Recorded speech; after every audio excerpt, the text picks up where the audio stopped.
morning and welcome to the Digital Access Show. This week, or this last few weeks, we've been looking at perceivability. What is perceivability? What are the effects of perceivability, and how does it, bring in perceivability into your work, benefit people? And we're going to do a little bit of that today and a little bit of crossover into the next principle, which is operability.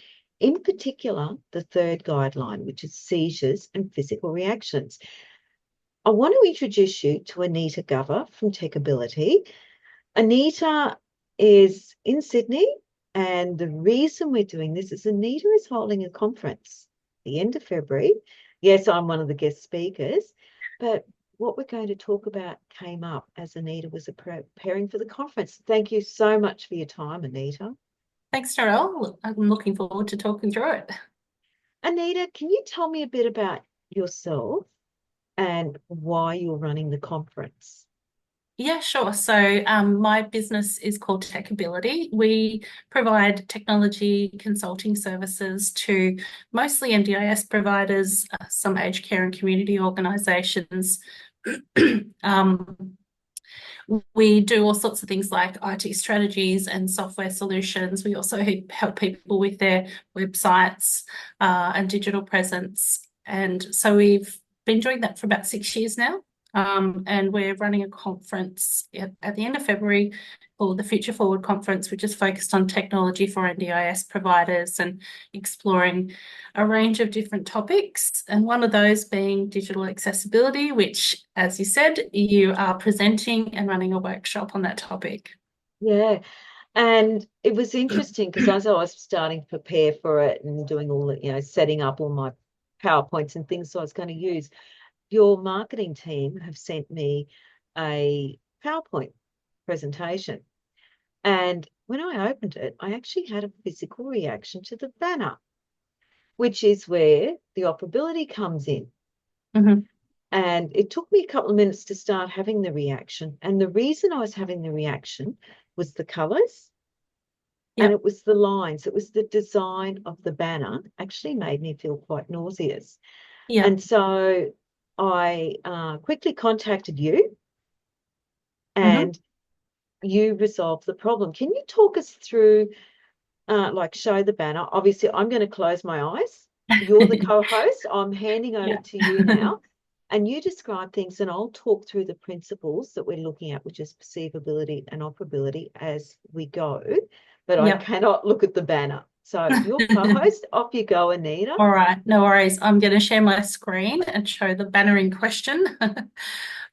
So this is actually the web page. I'm just showing the web page for the conference, and the banner that we had was basically this image here, which I'll zoom into slightly, and Narelle can look away. So So it was this image that we have here, which we still do have on the website, but we've made some other changes to the website. So the issue was around this banner here, where we've got the words Future Forward, which are red on a black or dark grey background. And they have a white outline around each of the letters, and the letters are quite close together. And that, as well, Narelle, you can talk about what reaction. I'll zoom out a little so it doesn't cause you any problems. You can explain the reaction that you got to that. Yeah, there is a term called parallax. And parallax is where you have thick lines and thin lines together, and it can cause the eye to do funny things. And that's basic. I mean, normally it's moving at angles against each other, crosswise. Even though this is not moving, when I zoomed it up a bit, because I was thinking, oh, what does that read? Zoomed it up, and then I started to get the effects of parallax, which is headache. I got nausea. And I just had to close my eyes because I could not keep looking at the words future forward. And then I thought, oh, hang on here. What does it actually read? Because I couldn't even read it. All I could do was say, oh, there's something there. It's all these lines at odd angles. And of course, because I was being physically affected, I didn't click that there was actually the words future forward. So Mm. I will admit, I sent it off to a friend and said, quick, can you read to me what this is? And she goes, oh, it's really hard to read because Mhm. the letters are slightly distorted. And are they lengthened, Anita? Yes, they're kind of long, they're kind of tall and narrow. Yeah. And you know what I find interesting? Like I was looking at it after we'd gone through this, I was looking at it on quite a small screen. And if I zoom out a bit even further, it kind of almost looks like a barcode. They're all like lines, Mm. they're very close together and they are hard to read. But yeah, so that's I can talk through what we did. Well, before we do that, let me Yeah. explain the principles. So, in perceivability, there's a principle called distinguishable, a guideline called distinguishable. And that looks at font types, it looks at color, it looks at can you distinguish the information? And Mm. obviously, you can't in this because it can be very hard to read the words future forward. Yeah. And then we've got the seizures and physical reactions. Now, the interesting thing with the seizures and physical reactions, there's three success criteria there. One is you're not to have more than 3 flashes in a second. Well, this is not flashing, so it doesn't break that Mm. guideline. Success criteria. The second is a very hard, less than 3 seconds or 3 flashes or less in a second. It's a very, very hard no. Whereas the first is 3 flashes or less, or there's a couple of other things. So one is AA level, and the second is a AAA, and the third is motion, and it's all about animation. So if you think of a GIF, you know how you get those GIFs that move rather quickly, Mm. or like we've just been through Christmas, all those flashing trees that you get, they Mm. can actually cause physical reactions as well. Mm. Which is why I never send out flashing tree GIFs or any of those, because Yeah. it can seriously make people sick. Mm. So it's two areas of WCAG that, which is the Web Content Accessibility Guidelines, that were broken. Even though it's not specifically the seizures and physical reactions, I had a definite physical reaction. What did Mm. you do to fix it, Anita? So my marketing team had a call with you and you talked through some ways to improve it.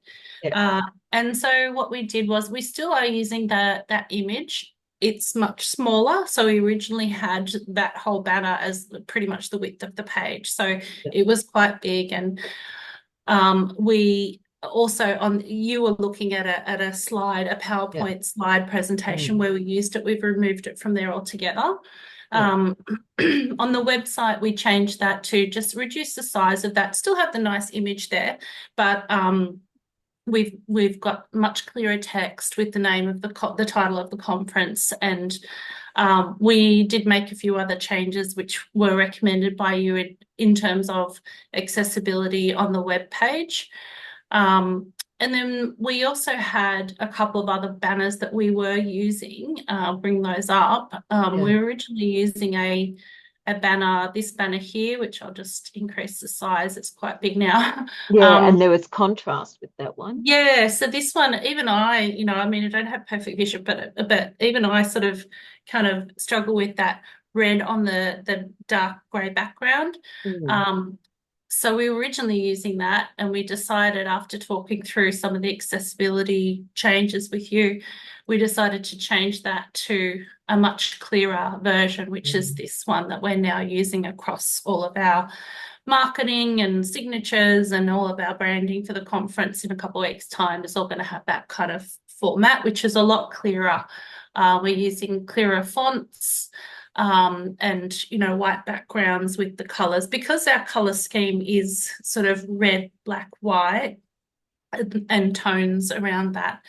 We have to be careful with the use of red, I think, and how stark and bright that red is sometimes. And in this original one, it was a very bright red on a grey background, was a little hard to see, whereas now we've used a slightly darker red for the main title on a white background, which is, I mm. think you'll agree, is a lot easier. So yeah, we Mm. made a few changes like that. How did you find that process of making the changes? Oh, easy enough. I mean, my marketing team are pretty cool. Yeah. And they're keen to learn. I said to them, the industry that we work in, yes, we're mostly dealing with providers, NDIS providers, businesses. However, many of our organisations employ people with different abilities, and they may employ people who are vision impaired or speech impaired or hearing impaired. They could employ many different people in their organisation. So it's important to us because of the sector that we work in, and to me personally, I have people in my life who have disabilities, and I'm always mindful of making things accessible. So my marketing team were well on board with that too, make sure that they could make the visuals that we're using more accessible for everyone. One of the things that I often hear providers say is, oh, but it's the cost of it. What's your comment? Really, I think to make those changes, I think my team kind of turned it around, and it was really just a few little tweaks. It wasn't like Yeah, a major change. yeah, It was a few little tweaks to improve it and make it more accessible. I don't think they spent more than half a day updating and changing things to make it work better. yeah, So it really wasn't a lot of additional time or cost to yeah. me to make that improvement. Have you had a good response to the improvement in the banners? Yeah, absolutely. I did. A couple of other people said that that image that you had problem with, they said, "Oh, I find that really hard to read," and also about that the dark grey background that we were using before, that they thought it was a little hard to read, and a lot of other people have kind of said, "Oh, I really like the clean and fresh sort of style of it." And we were talking a little bit before about there's a balance you need to strike between accessibility and your brand.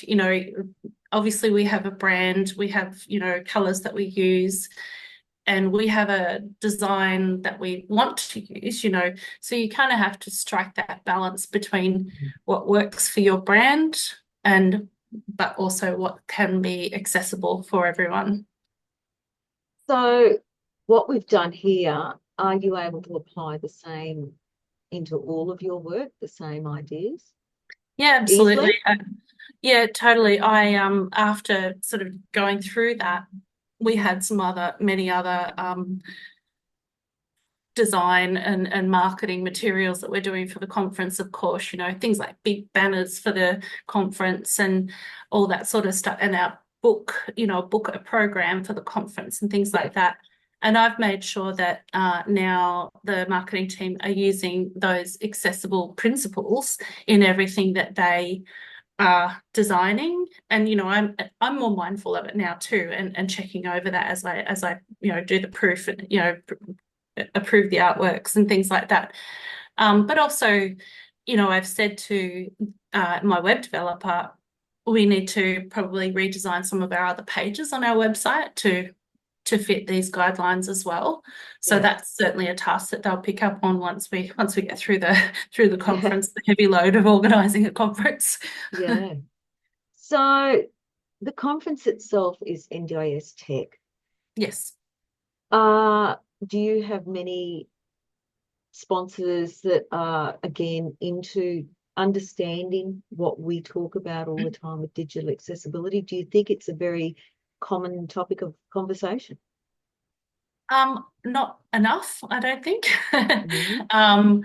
So I think you will have some great conversations with some of the people at the conference Yeah. in terms of the software vendors out there. So there are a lot of NDIS systems out there. People call them NDIS systems. Yeah. They're a CRM type solution that a lot of organizations that work in the NDIS use, and there's many systems out there. And some of those sponsors will be at the conference. But I think I don't see um, a lot of effort or thought given to accessibility by a lot of these software solutions. I see them all the time. I work with them all the time. I Mm. recommend them to my clients. And I do sometimes get clients who, they'll say to me, oh, we need to make sure that this system has certain, aspects of accessibility depending on their staff. So some of their staff members may have, vision impairment or whatever it is. They may need to have some accessibility factors in the software solutions. Also, some of these software solutions will have like a customer portal where their customers who are NDIS participants will be accessing information from their NDIS provider. And therefore, those, they'll often be apps, mobile apps. Those apps need to factor in that accessibility as well, because you're talking about a whole range of different types of disabilities. You need to make sure that they're accessible by the participants. So yeah, I don't really see a lot of thought put into it. I hope that will change, especially when it comes to customer portals. But I think also there's more work that a lot of the software solutions out there could do to improve the digital accessibility of their systems. They're all web-based systems generally. So, there's a lot of work that they could do to improve those, not having these tiny little small print on screens and things like that. Yeah. I actually really agree with you, Anita. I find it frustrating, like the forms that we're expected to fill in, you name it. And obviously the NDIS has a large number of forms. And if they're not accessible, that takes away our independence as well. Obviously, I'm speaking from my point of view there. Anita, what are some takeaways that you could give to anyone listening? What's some advice? I think so. From a business owner's, perspective, like where I'm running a business and I'm working very much in a sector where there are people with disability, I feel like it's really quite a simple solution. In talking through what we needed to do for what we did, it was such a simple change. There were not major changes. It was tweaks, it was tweaking some things. So I think the takeaway for me is really to just have it in the back of your mind when you're designing these things, or you're putting together documents or building a web page, whatever it is. Have these things in the back of your mind, and you don't have to overthink it. They're actually quite simple solutions. And I think probably the other thing that, as I said a bit earlier, be mindful of your brand. You still need to maintain your brand, and you still want to have a nice style and nice designs and things like that. But at the same time, I think you can find a balance between that and your accessibility. Yeah, well, you found it. Yes. And you've ended up with a better product, actually. I think so. I think it looks better. Yeah, I love it. Yeah. Look, Anita, how can people get in contact with you? So they can go to our webpage, which will be very accessible, I'm sure. Techability.net.au, or email us at info@techability.net.au. And you can find out about the conference if you'd like to come along to that. It's in Sydney on the 24th and 25th of February. And NDIS providers, aged care community organisations, we help with all things tech. So they can reach out to us. We have years and years of experience in the sector, and we can help people find the right tech solutions, implement their solutions, help them with cybersecurity, all that kind of stuff. Thanks, Anita. Look, thanks for your time. And thank you again for being so responsive and being able to pivot so quickly to fix the problem, because it's a great solution you've got. And that's us for today on the Digital Access. Oh, I love it. I love talking to you anyway. Looking forward to your talk and workshop at the conference too. Oh, it'll be fun. I intend to make it fun. So that's us for this week. Please like, review, share, subscribe, tell everyone about the Digital Access Show. We do all types of stuff. We talk to all types of people with disability, without disability, in the NDIS sector, in the disability sector, all over the place. And we'll see you next week. Thanks again. Thanks, Sarah. Perfect.